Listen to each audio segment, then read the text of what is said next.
If you are doing what is apart from the heart of God, you are doing something for your defeat. Naiintindihan nyo na po? So sa victory, ibig sabihin po nito, para ikaw ay marating sa victory, dapat may ginagawa ka. Pero hindi lang dapat may ginagawa kang tama. At kaya naman ikaw ay natatalo kasi may ginagawa ka rin o may nagawa ka ring mali. So remember this.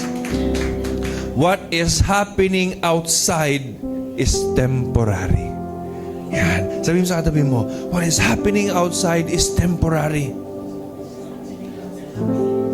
But what is happening inside is eternal.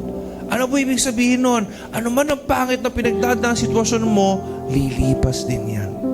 Amen? Lilipas din yan. Pero alam mo ba ang importante?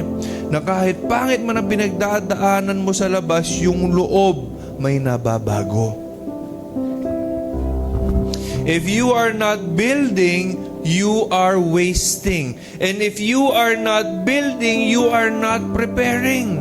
At alam niyo po ba, if you are not preparing, you are preparing to destroy your life. Amen? Kaya po ang tao, maraming hindi nararating. No? Maraming tao hindi nararating what was meant for them. I believe that God has already prepared something that is best para sa ating lahat. Kaya lang hindi